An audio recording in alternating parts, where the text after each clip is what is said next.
nekk gën a fas yëgle kaay tey taxaw seetlu bi lan la rek mooy yooyu jooy du dem la parce que rek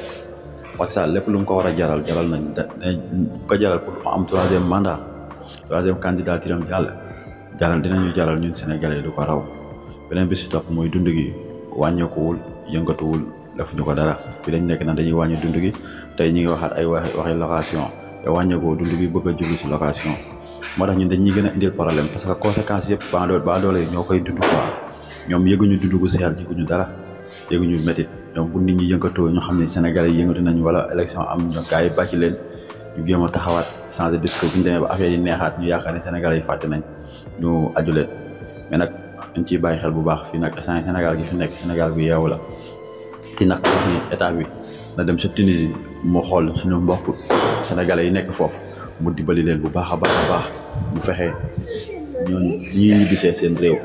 parce que seen i famille seen i njaboot soxla nañ leen instant te tamit seen i njaboot seen xel du dal dégg nañ ñu président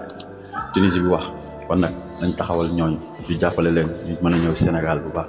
waaw mu nekkoon suñu taxaw seetlu di leen jaajëfal asalaatu wasalaamu ala nabi Mustafa sallallahu alayhi wa sallam